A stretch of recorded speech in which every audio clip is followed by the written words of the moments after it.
उत्पत्तिको 1 अध्यायमा हामी आउँ र उत्पत्तिको पुस्तक साँच्चै सुन्दर पुस्तक छ।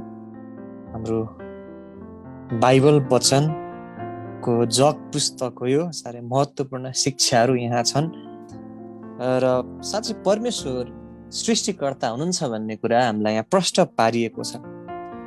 र एक पदमा हामीले पढेका थियौँ, सुरुमा परमेश्वरले आकाश र पृथ्वी सृष्टि गर्नुभयो। साँच्चै परमेश्वर हुनुहुन्छ भन्ने कुराको चाहिँ वादिवाद गरिरहनु पर्ने, त्यसको प्रमाण दिइरहनु पर्ने, सब प्रकारको तर्क वितर्कद्वारा मानिसलाई मनाउनु पर्ने त्यो प्रभुले आवश्यकता देख्नु भएन। तर उहाँले उद्घोष गर्नुभयो, घोषणा गर्नुहुन्छ कि त्यहाँ परमेश्वर हुनुहुन्छ। सुरुमा परमेश्वरले आकाश र पृथ्वी सृष्टि गर्नुभयो। कति सुन्दर कुरा। अनि यही सृष्टिकर्ता परमेश्वरलाई तपाईँ र मैले चिन्छौँ। यही सृष्टिकर्ता परमेश्वरसँग तपाईँ र मेरो सम्बन्ध हुन्छ। अनि व्यक्तिगत सम्बन्ध, नजिकको सम्बन्ध, कति अद्भुत कुरा। साथै हामी धेरैपल्ट यो उत्पत्तिको खण्डलाई त्यति हामी चाहिँ सायद जसरी लिनुपर्ने महत्त्वको साथ सायद दिँदैनौँ। हामी सोध्छौँ यो त हामीले धेरैचोटि पढेका छौँ, हामीलाई याद छ परमेश्वरले सबै कुरा सृष्टि गर्नुभयो। तर यो साह्रै महत्त्वपूर्ण विषय छ। मानिसहरू आज धेरै वाद विवाद तर्कहरू गर्छन् यस विषयमा, के त्यहाँ परमेश्वर हुनुहुन्छ, के त्यहाँ परमेश्वर छ। कतिले भन्छन् छैन, नास्तिक बन्न चाहन्छन्, बन्छन् सबै कुरो आफै हुन आए, विकासवादको सिद्धान्तलाई अघि बढाउँछन्। कसैले भन्छ त्यहाँ धेरै ईश्वरहरू छन्, कसैले भन्छन् सबै थोक्ने ईश्वरहरू हुन्। धेरै प्रकारका तर्क वितर्कहरू संसारमा छन्। हामी मानिसहरू कहाँबाट आयौँ, हामी मानिसहरू किन संसारमा छौँ, हामी मानिसहरू कहाँ जाँदैछौँ, यो विषयमा धेरै प्रकारको कुराहरू हामी संसारमा आएको रहेको देख्दछौँ। तर यो एउटै पदले नै ती सबै भ्रमहरूको प्रतिवाद गर्छ। हामी देख्छौँ यहाँ प्रष्ट पारिएको छ, त्यहाँ परमेश्वर हुनुहुन्छ। नास्तिकवाद माथि सिधै आक्रमण, त्यसको सिधै प्रतिवाद हामी देख्छौँ। परमेश्वर हुनुहुन्छ त्यहाँ, सुरुमा परमेश्वर।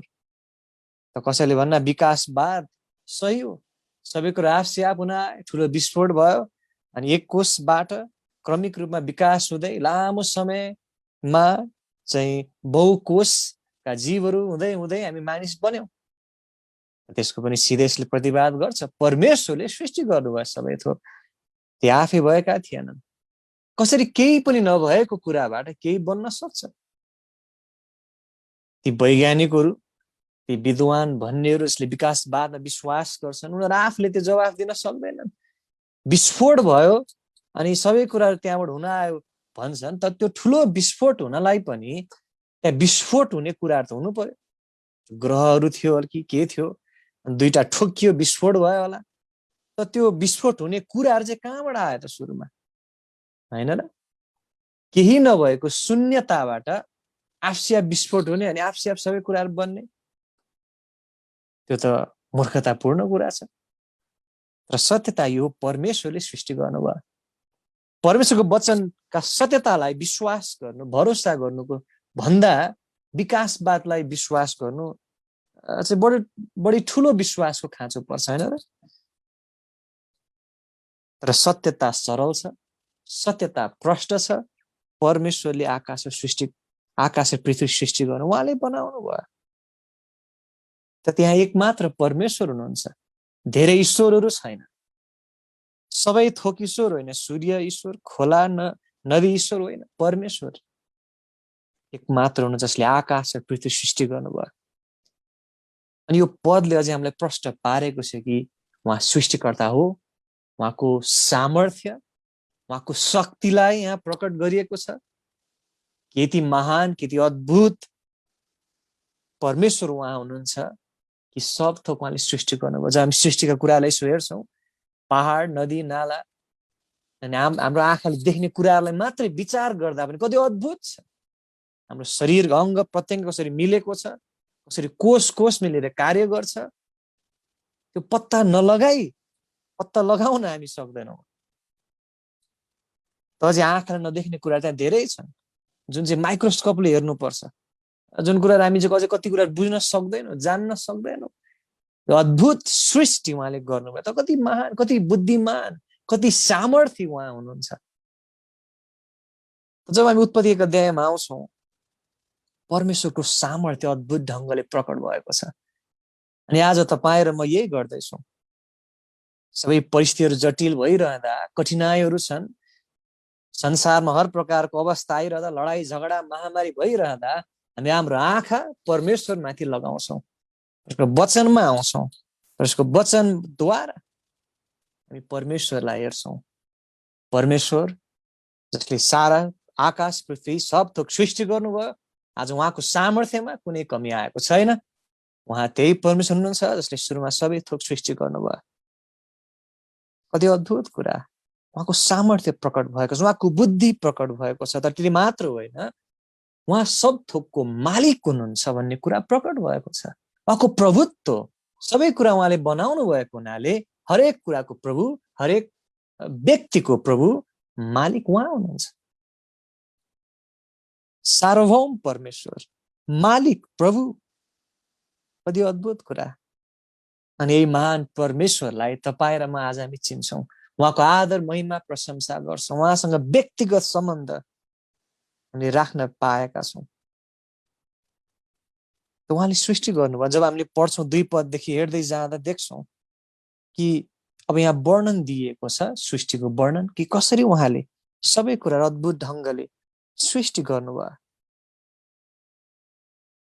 हामीले पढ्यौँ 2 पद, अनि पृथ्वी आकार बिनाको शून्य थियो, अनि गहिरा सागरको सतहमाथि अन्धकार थियो, परमेश्वरको आत्मा पानीको सतहमाथि घुम्नुहुन्थ्यो, अनि परमेश्वरले भन्नुभयो उज्यालो होस्, अब उज्यालो भयो। कतिले अब 1 पद र 2 पदको बिचमा लामो समयको ग्याप, दूरी थियो भन्ने गर्छन्। त्यसलाई ग्याप थ्योरी भन्ने गरिन्छ, अन्तरालको सिद्धान्त भनौँ, अथवा कति व्यक्तिहरूको बुझाइ यो छ, त्यो हामी जानिराख्नु राम्रै होला। कति क्रिस्चियनहरूले पनि त्यो विश्वास गरेको पाइन्छ। उत्पत्ति 1 मा परमेश्वरले एउटा सिद्ध सृष्टि चाहिँ उहाँले तयार गर्नुभयो, बनाउनु भयो। तर समय बित्दै जाँदा त्यो कुरूप भयो, बिग्रियो, अनि 2 पदमा लेखिए अनुसारको अवस्था आयो। अनि फेरि 3 पदबाट उहाँले फेरि नयाँ सुरुवात गर्नुभयो। त्यो प्रकारले चाहिँ बुझ्ने, बुझाइ राख्नेहरू पनि त्यहाँ धेरै भएको देखिन्छ।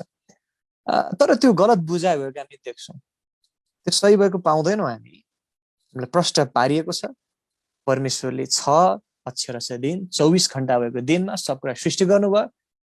अनि परमेश्वरले सृष्टि जे गर्नुहुन्छ त्यो सधैँ असल हुन्छ, सिद्ध हुन्छ। त यदि 2 पद 1 पदमा असल सृष्टि भयो, सिद्ध थियो, 2 पदमा आएर कुरूप भयो, त्यसो भए त 2 पद अगाडि नै त्यसो भए पाप त्यहाँ आएको थियो कि? किनभने पापले कुरूपता ल्याउने हो। धेरै कुराहरू त्यहाँ चाहिँ समस्या आउँछ, बाइबलको सत्यतासँग त्यो मिल्दैन। तर एउटा छोटो जानकारी हामी लिइरहौँ, कतिले त्यो पनि विश्वास गर्दो रहेछन्। अन्तरालको सिद्धान्त 1 पद र 2 पदमा लाखौँ लाखको समय थियो, अनि त्यहाँ धेरै समय बित्यो। 1 पदमा प्रभुले सब कुरा सृष्टि गर्नुभयो, 2 पदमा अलिकति कुरूप बन्यो, अनि फेरि 3 पदबाट नयाँ सुरुवात गर्नुभयो। त्यसरी भन्ने अनि त्यसरी बुझ्ने पनि धेरै रहेछन् है। त्यो पनि हामीले याद हो, त्यो चाहिँ गलत भएको हामी देख्छौँ। तर अब यहाँ 2 पदबाट चाहिँ सृष्टिको विवरण आएको, 1 पदले घोषणा गरेको सब सृष्टि गर्नुभयो, अब कसरी गर्नुभयो त? अब 2 पदबाट विवरण आएको हामीले पढ्यौँ 3 पद, अनि परमेश्वर भन्नुभयो उज्यालो होस्, तब उज्यालो भयो। तब जसरी हामी पढ्दै जान्छौँ यो विवरणलाई, सृष्टिको यो अद्भुत अद्भुत विवरणलाई, तपाईँ र मैले विज्ञानका मोटा मोटा ठेली ठेली किलो किलोका हजारौँ हजारौँ रुपियाँ पर्ने महँगो विज्ञान किताबहरू पढौँला, धेरै खोज तलास रिसर्च गरौँला, तर सत्यता संसारमा भेट्दैनौँ। मानिसले धेरै रिसर्च गरेका छन्, धेरै अध्ययन गरेका छन्, उनीहरूले धेरै दिमाग चाहिँ आफ्नो प्रयोग गरेका छन्। साँच्चै हामी कहाँबाट आयौँ, यो सबै थोक कसरी सृष्टि भए? तर परमेश्वरले सरल रूपमा प्रकाश दिनुभएको छ। विज्ञान भनेको मान्छेको प्रयास हो सत्यता खोज्ने, तर बाइबल भनेको सत्यताको प्रकाश हो परमेश्वरको। त मान्छेको प्रयासमा भरोसा गर्ने कि परमेश्वरको प्रकाशमा? मान्छेको प्रयास विज्ञान हो, प्रयास गरेको छ सत्यता प्राप्त गर्न, थाहा पाउन। तर विज्ञान असफल साबित भएको छ पटक पटक। हो त्यहाँ धेरै कुराहरू राम्रो होला, प्रविधिहरू आए अनि कति कुराहरूमा राम्रो भयो होला, सुविधाहरू छन्, तर विज्ञान सत्यताको स्रोत होइन। पहिला पहिलाको मानिसहरूले भन्थे, वैज्ञानिकहरू कतिले, पृथ्वी चाहिँ सम्म छ अथवा गोलो छैन। तर पछि गएर पत्ता लगाए पृथ्वी त गोलो पो रहेछ। तर बाइबलले पहिल्यै भनेको थियो पृथ्वी गोलो छ। पहिला पहिला डाक्टरहरूले चाहिँ बिरामी भयो भने रगत निकाल्ने गर्थे, रगत बिग्रियो, रगतलाई फाल्नुपर्छ। उनीहरूले बुझेका थिएनन्, बुझेका रहेनछन् रगतमा चाहिँ जीवन हुन्छ। त पछि थाहा पाए। तर बाइबलले पहिल्यै भनेको रगतमा जीवन हुन्छ। त आज रगत फालिँदैन बिरामी भयो भने, त रगतभित्र औषधि होइन, एन्टिबायोटिक विभिन्न कुराहरू हालिन्छ। त विज्ञान पटक पटक फेल खाएको छ, फेल खानेछ। हामीले सानोमा पढ्दाखेरि तपाईँलाई याद छ, हामीले प्लुटोलाई चाहिँ प्लानेट, ग्रह भनेर पढ्थ्यौँ। त अहिले त प्लुटो प्लानेट होइन रे फेरि है। भोलि गएर फेरि जुपिटर पनि प्लानेट होइन भनिदिने हो कि होइन? होइन भने फेरि मिस्टेक भएछ, ल ल जुपिटर पनि प्लानेट हो, ल प्लुटो पनि प्लानेट हो भनिदिने हो कि फेरि अबको 10 वर्षमा? त विज्ञान एउटा मानवीय प्रयास मात्रै हो। त बाइबल परमेश्वरको प्रकाश, सत्यताको प्रकाश, अनि अद्भुत प्रकाश, जुन कुरा पहिला थाहा थिएन अब थाहा दिएको छ, प्रकट गरिएको छ। प्रकाश हामीलाई दिएको छ कि परमेश्वरले वचनद्वारा सब थोक सृष्टि गर्नुभयो। परमेश्वरको वचनको सामर्थ्य एकछिन विचार गरौँ न। हामी वचन पढ्छौँ, हामीलाई अनि उहाँको लिखित वचन दिएको छ, हाम्रो हातमा उहाँको लिखित वचन छ। तर के तपाईँ र मैले परमेश्वरको वचनको सामर्थ्य साँच्चै यसो विचार गरेका छौँ? परमेश्वरको वचनको प्रकाशलाई कसरी नाप्न सक्छौँ होला, कसरी बुझ्न सक्छौँ होला, कति सामर्थ्य छ? यो सृष्टिको वर्णनबाट हामीलाई अलिकति केही चाहिँ भेद मिल्छ भनौँ, अलिकति केही हामी आइडिया पाउँछौँ कि उहाँले बोल्नुभयो र उज्यालो भयो, उहाँले बोल्नुभयो अनि दिन र रात त्यहाँ छुट्याइए। अनि हामी जब 6 पदमा पढ्छौँ, उहाँले बोल्नुभयो, पानीको बिचमा अन्तर भयो, यसले पानीलाई पानीबाट अलग पारोस्, उहाँले बोल्नुभयो। 6 पदले भन्छ अनि परमेश्वरले भन्नुभयो, बोल्नुभयो। 7 पद हेर्नुहोस्, अनि परमेश्वरले एउटा अन्तर बनाउनु भयो र अन्तर्मनिको पानीलाई अन्तर्माथिको पानीबाट अलग पार्नुभयो। तब त्यस्तै भयो, उहाँले जे बोल्नुहुन्छ त्यही हुन्छ। उहाँको इच्छा अनुसार उहाँले बोल्नुहुन्छ, आफ्नो वचन दिनुहुन्छ, त त्यस्तै हुन्छ। उहाँको वचन पुरा भएरै छाड्छ। 8 पद, अनि परमेश्वरले त्यस अन्तरलाई आकाश भन्नुभयो, अनि साँझ परेर बिहान भयो दोस्रो दिन। 5 मा देख्नुहुन्छ पहिलो दिन, रात पर्यो भनेको छ, दिन भयो, रात पर्यो, साँझ परेर बिहान भयो भनिएको छ। प्रष्ट रूपमा यो 24 घण्टाको दिनलाई संकेत गरिएको छ। कतिले अब यहाँ यसरी पनि भन्छन्, बाइबलमै भनिएको छ परमेश्वरको लागि एक दिन बराबर 1000 वर्ष हुन सक्छ हैन, 1000 वर्ष बराबर 1 हुन सक्छ। त्यसैले कतिले सोध्छन् एक दिन भनेको मतलब लामो समय हो, हजारौं वर्ष हुन सक्छ, त्यसले भन्लान्। तर यहाँ प्रष्ट छ, साँझ पऱ्यो बिहान भयो हैन र? पहिलो दिन 24 घण्टाको दिन थियो। 9 पद हेर्नुहोस्, अनि परमेश्वरले भन्नुभयो आकाश मनिका पानीहरू एक ठाउँमा जम्मा हुन् र सुक्खा जमिन देखा परोस्। तब त्यस्तै भयो। परमेश्वरले सुक्खा जमिनलाई पृथ्वी भन्नुभयो र जम्मा भएका पानीलाई समुद्र भन्नुभयो। अनि परमेश्वरले देख्नुभयो त्यो असल थियो। अनि विश्लेषण गर्नुभयो, यसो नजर लगाउनु भयो, अनि उहाँको विश्लेषणमा यो निष्कर्ष निक्लियो कि त्यो असल थियो। परमेश्वरले कुनै कुरालाई असल छ भन्नुहुन्छ भने साँच्चै त्यो असल हो। कति अद्भुत सृष्टि त्यो थियो होला, पाप बिनाको त्यो सृष्टि, सिद्ध सृष्टि। 11 पद, अनि परमेश्वरले भन्नुभयो पृथ्वीले घाँस, बिउ हुने सागपात र आफ्नो आफ्नो जाति अनुसारको फल दिने फलका रुखहरू जसको बिउ त्यसैमा हुन्छ यस पृथ्वीमा ती उमारोस्। तब त्यस्तै भयो। हर प्रकारको घाँस अनि सागपात, बोट बिरुवा, जे हामी देख्छौँ, वृक्षहरू, फल दिने रुखहरू, फुलहरू, सबै कुराहरू उहाँको एक वचनले हुन आए। आज हामी गनेर गर्न सक्दैनौँ कति प्रजातिका फुलहरू छन्, कति प्रकारका चाहिँ चाहिँ रुखहरू छन्, तर उहाँको एक वचनले त्यो सबै हुन आए। 12 पद अनि पृथ्वीले घाँसहरू आफ्नै जाति अनुसारको बिउ हुने सागपात र आफ्नो आफ्नो जाति अनुसारका फल दिने रुखहरू जसको बिउ त्यसैमा हुन्छ उमार्यो। अनि परमेश्वरले देख्नुभयो त्यो असल थियो। अनि साँझ पर्यो र बिहान भयो तेस्रो दिन। उहाँको अद्भुत सृष्टि हामी यहाँ देख्छौँ। अनि अब हेर्नुहोस् त 14 पद अनि परमेश्वरले भन्नुभयो दिनलाई रातबाट अलग पार्नलाई आकाशको अन्तरमा ज्योतिहरू हुन् अनि ती चिन्हहरूको रूपमा हुन्। ऋतुहरू दिनहरू र वर्षहरूका निम्ति हुन्। त ऋतुहरू पनि उहाँले सृष्टि गर्नुभएको रहेछ, दिनहरू वर्षहरू। अनि पृथ्वीमाथि उज्यालो दिनलाई ती आकाशको अन्तरमा ज्योतिहरूका निम्ति हुन्। त्यस्तै भयो। 16 पद अनि परमेश्वरले 2टा ठुला ज्योतिहरू बनाउनु भयो, ठुलो ज्योति दिनमाथि प्रभुता गर्नलाई र सानो ज्योति रातमाथि प्रभुता गर्नलाई। उहाँले ताराहरू पनि बनाउनु भयो। साथै यो 16 पद जब हामी पढ्छौँ यो अद्भुत खण्ड छ। तपाईले कहिले यसो विचार गर्नु भएको छ? यहाँ हामी पढ्छौँ सृष्टिको विवरण पढ्दैछौँ अनि ठुला ज्योतिहरूको कुरा गरेको छ 2टा, सूर्य र चन्द्रमालाई संकेत गरेको बुझिन्छ। अनि उहाँले त्यो भन्दै गर्दा विवरण दिँदै गर्नुहुँदा 16 पदको अन्तमा भन्नुहुन्छ उहाँले ताराहरू पनि बनाउनु भयो। ए झन्डै छुटेको है, ल यो पनि भनिदिइहालौँ साँच्ची, मैले ताराहरू पनि पो बनाएको छु त भनेको जस्तै गरेर। उहाँले भन्नुहुन्छ उहाँले ताराहरू पनि बनाउनु भयो। त ताराहरू अनगिन्ती संख्यामा छन् संसारमा, मानिसले गनेर गन्न सकेको छैन। ठुला ठुला टेलिस्कोपहरू अन्तरिक्षमा चाहिँ हुने चाहिँ स्याटेलाइटबाट माथि अन्तरिक्षमा पठाएर चाहिँ त्यहाँबाट खिच्ने टेलिस्कोपहरू छन्, त्यसबाट पनि उनीहरूले गन्न सकेको छैन कति ताराहरू त्यहाँ छन्। अनि एकदम विशाल विशाल ताराहरू त्यहाँ छन् भनेर उनीहरूले पत्ता लगाएका छन्। सूर्य घाम त ताराहरूमध्ये एउटा मात्रै हो, त्यो पनि ठुलो तारा मान्न मिल्दैन सूर्यलाई। जबकि सूर्य एकदम ठुलो छ, सामर्थ्य छ, तर सूर्यभन्दा 100औं गुणा, हजारौं गुणा ठुला ठुला ताराहरू त्यहाँ हुँदो रहेछ। ती असंख्य संख्याका ताराहरू, विशाल विशाल ताराहरूको विषयमा बाइबलमा के भनिएको छ? यति मात्रै भनिएको छ उहाँले ताराहरू पनि बनाउनु पर्छ। सक्यो। त परमेश्वरको महानता यहाँ प्रकट भएको हो।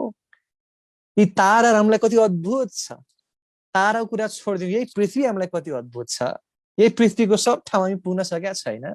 पृथ्वीको कुना कुना, पहाडको गुफा गुफा मुनि, समुद्र मुनि, त्यहाँ कति कुराहरू होला, के होला, हामीले सब पत्ता लगाउन सकेका छैनौँ। त तारा, सूर्य, मानिस चन्द्रमा त धेरै अगाडि चाहिँ पुगेको भन्ने कुरा छ, पुगेको होला सायद, त फेरि जान सकेका छैन, लामो समय भइसक्यो। त ताराहरू त कहाँ, तर परमेश्वरलाई ती केही पनि होइन। हरेक उहाँले गणना गर्नुहुन्छ, हरेकको नाम उहाँले जान्नुहुन्छ। अनि यहाँ सरल रूपमा भनिएको छ उहाँले ताराहरू पनि बनाउनु भयो। जब हामी उत्पत्ति 1 अध्याय पढ्छौँ परमेश्वरको सामर्थ्यको ज्ञानले हामी ओतप्रोत हुन्छौँ। तपाईँलाई कस्तो लाग्छ? तर जब हामी उत्पत्ति 1 अध्याय पढ्छौँ, यस सत्यतालाई पढ्छौँ, त हाम्रो परमेश्वरको महानतालाई देख्छौँ। अनि तपाईँलाई चाहिँ कस्तो हुन्छ? तर मेरो आफ्नो अनुभवमा अनि तपाईँमा त्यो अनुभव छ कि जब हामी परमेश्वरको महानतालाई हेर्छौँ, परमेश्वरको महानतालाई बुझ्छौँ, तर सबै कुराहरू सानो लाग्छ। समस्याहरू, जटिलताहरू, चिन्ताहरू छन्, फिक्रीहरू छन्, अस्वस्थता, घटीकमीहरू, प्रतिकूल अवस्थाहरू ती धमिलिन्छन्। जब हाम्रो आँखा परमेश्वरतर्फ हुन्छ, उहाँको महानतामा हुन्छ, हामी आफूलाई तुच्छ देख्छौँ, कमजोर देख्छौँ, सब थोक सानो देखिन्छ। राजा तपाईँलाई चाहिएको त्यही हो, मलाई चाहिएको त्यही हो। हामी जटिलता भएर गइरहेका होला, सायद कठिनाई परिस्थिति भएर गइरहेका छौँ, समस्यालाई ठुलो हामीले बनाउन सक्दैनौँ, मिल्दैन। परमेश्वर ठुलो हुन आवश्यक छ, हाम्रो समस्याहरू सानो, किनभने वास्तविकता त्यही हो। परमेश्वर महान हुनुहुन्छ। उहाँले तपाईँलाई बनाउनु भयो, मलाई बनाउनु भयो।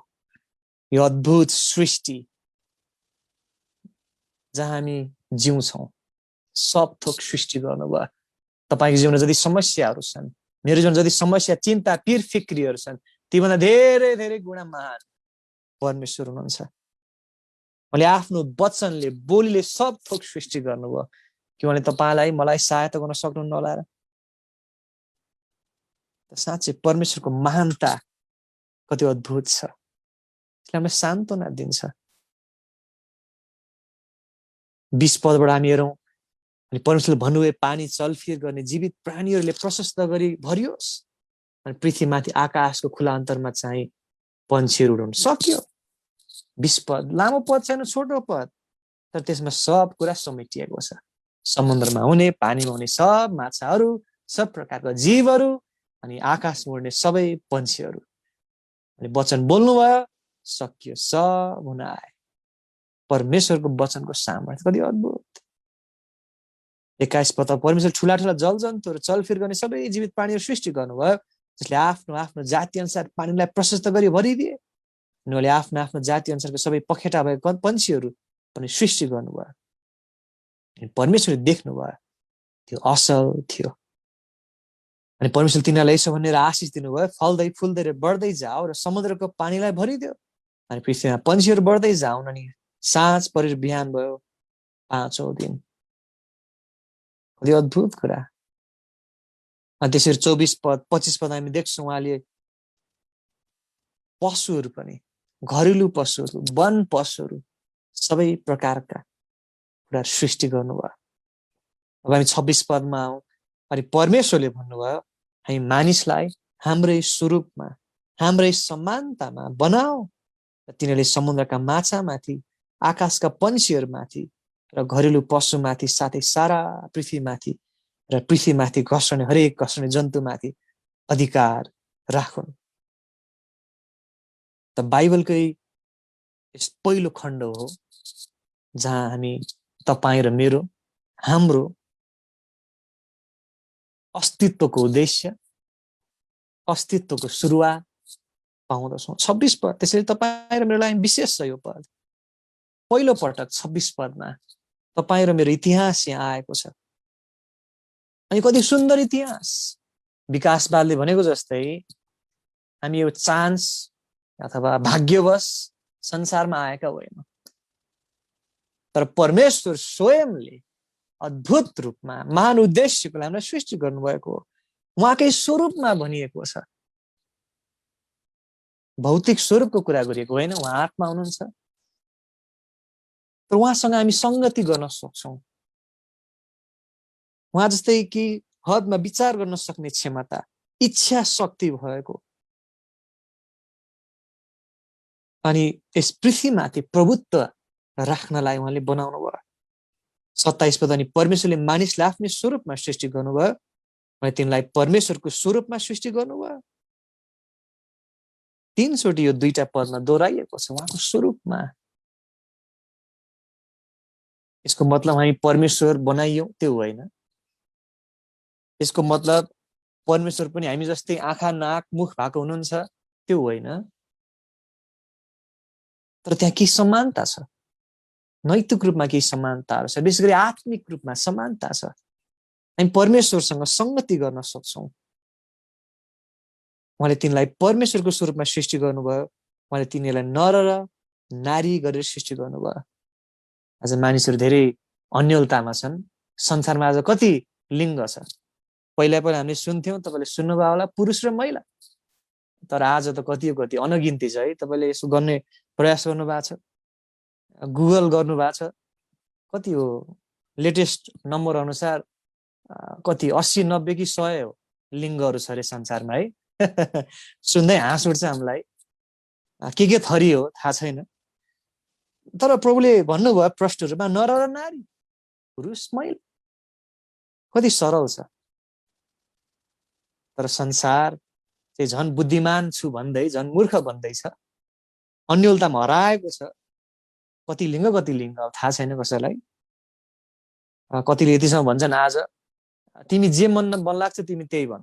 बच्चाहरूलाई तिमी केटा तिमी केटी हो भन्नु हुँदैन रे अब है। त्यस्तो भन्यो भने अमेरिकामा तपाईँ जेलमा जान सक्नुहुन्छ।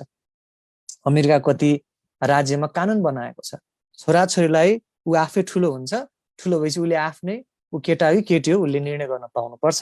त्यस्तो नियमहरू संसारमा आएको छ। कति रमाइलो, कस्तो अचम्म। ऊ केटा हो केटी हो थाहा छैन अरे। त्यो साँच्चै पागलपना हो, मूर्खता हो। झन् बुद्धिमान छु भन्दै भन्दै मूर्ख हुँदै गइरहेका छ रोमी 1 अध्याय अनुसार। त्यो कुरा नेपालमा पनि आउँछ, हेर्नुहोस्। समय धेरै लाग्दैन, नेपालमा पनि अब त्यही हुनेछ। त्यो प्रकारको अन्यलता संसारमा छ, मूर्खता छ। किन मानवीय प्रयासले सत्यता अनि तथ्य के हो पत्ता लगाउने प्रयास गर्छन्। तर बाइबल परमेश्वरको प्रकाश हो, सत्यता यहाँ छ। भनेको छ नर र नारी गरेर सृष्टि गर्नुभयो अनि परमेश्वर तिनीहरूलाई आशिष दिनुभयो र परमेश्वर तिनीहरूलाई भन्नुभयो फल्दै फुल्दै बढ्दै जाओ अनि पृथ्वीलाई भरिदेऊ, त्यसलाई बसमा पार। समुद्रका माछामाथि, आकाशका पन्छीमाथि, पृथ्वीमाथि चलफिल गर्ने हरेक जीवित प्राणीमाथि अधिकार राख। अनि परमेश्वर भन्नुभयो हेर मैले सारा पृथ्वीको सतहमाथिको हरेक बिउ लाग्ने सागपात र हरेक रुख जसमा बिउ लाग्ने फल हुन्छ तिमीलाई दिएको छु, यो तिम्रो निम्ति आहार हुनेछ। अनि पृथ्वीको हरेक पशुलाई, आकाशको हरेक पन्छीलाई र पृथ्वीमाथि घस्ने हरेक जन्तुलाई जसमा प्राण छ मैले आहारका निम्ति हरेक हरियो सागपात दिएको छु। तब त्यस्तै भयो। अनि परमेश्वरले आफूले बनाउनु भएको हरेक चिज देख्नुभयो अनि हेर त्यो अति असल थियो, अति असल थियो। अनि साँझ पर्यो, बिहान भयो, 6औं दिन। कति अद्भुत कुरा। हामीले सरस्वती आज उत्पत्ति 1 अध्यायलाई अध्ययन गरेका छौँ र मलाई आशा छ तपाईँ र मैले हामीले फेरि सम्झना गर्न पायौँ कि परमेश्वर कति महान हुनुहुन्छ। उहाँको महानताको हामी वर्णन गर्न सक्दैनौँ। यो सृष्टिले उहाँको महानतालाई देखाउँछ, तर एउटा सानो अंश, सानो भाग मात्रै हो। परमेश्वरको वचनले उहाँको महानता देखाउँछ, अझै पनि त्यहाँ पूर्ण रूपमा अझै कति प्रकट भएको छैन। येशू ख्रीष्टले उहाँको महानता प्रकट गर्नुहुन्छ। परमेश्वर कति महान हुनुहुन्छ। त आज हामी धन्यवादी हौँ। सबै परिस्थिति बीचमा पनि यति अद्भुत, यति महान परमेश्वर हामीले चिनेका छौँ। निराश हुनु पर्दैन, म्याटिनु पर्दैन। उहाँले एक वचन बोल्नुभयो, सब थोक सृष्टि गरिए। उहाँको महानतालाई बुझ्दै हामी आज रमाउँछौँ, खुसी हुन्छौँ। यशायाले जसरी परमेश्वरको महिमा देखे, उहाँको महानताले देखे, यशाया 6 अध्याय तपाईँलाई थाहा छ। त्यस खण्डमा उनले भने म कति तुच्छ व्यक्ति। उहाँको महानतालाई बुझ्दै हामी नम्रता साथ प्रभु सेवा गर्छौँ, उहाँको नजिकमा आउँछौँ अनि सबै कुरा हामी उहाँका राख्न सक्छौँ। हाम्रो चिन्ता पीर फिक्रीहरू। त आज परमेश्वर कति महान हुनुहुन्छ। तपाईँको परमेश्वर कति महान हुनुहुन्छ। मेरो परमेश्वर मेरो लागि कति ठुलो हुनुहुन्छ। अनि यो व्यक्तिगत हुनुपर्ने रहेछ। कुनै कुरा व्यक्तिगत नभएसम्म वास्तविक हुँदैन भने चाहिँ गर्नुहुन्थ्यो हाम्रो पास्टर क्लेरेन्स सेक्सनले। त्यो ठिक लाग्छ। कुनै कुरा व्यक्तिगत नभएसम्म वास्तविक हुँदैन। हामी धेरैपल्ट सुन्छौँ उसलाई यस्तो भयो, उसलाई यस्तो भयो, उसलाई यस्तो भएछ अरे, अनि विचार हामी बनाउला। तर आफैलाई, आफ्नै नजिककोलाई जब अवस्थाहरू हुन्छन् तब हामीलाई वास्तविक हुन्छ, ए साँच्चै हो रहेछ है। तपाईँले अनुभव गर्नुभयो। हरेक कुरालाई हामीले जब व्यक्तिगत बनाउँछौँ तब वास्तविक हुँदो रहेछ। र यो सत्यता तपाईँ र मेरो लागि आज कति व्यक्तिगत छ त। परमेश्वर सधैँ महान हुनुहुन्छ, तर तपाईँको लागि कति महान हो। व्यक्तिगत रूपमा तपाईँको लागि कति महान हुनुहुन्छ। आज तपाईँले कति महान उहाँलाई ठान्नुहुन्छ। तपाईँको विश्लेषण, मेरो विश्लेषण, हाम्रो प्रभु अति उच्चमा हुने, अति महान हुनुहुन्छ। धन्यवाद दिउँ आज यही महान परमेश्वरलाई हामी चिन्छौँ। हामी चिन्ता गर्दैनौँ, हरेक परिस्थितिमा रमाउँदै खुसी हुँदै जिउँछौँ र महान परमेश्वरको इच्छा उद्देश्य पुरा हुँदछ।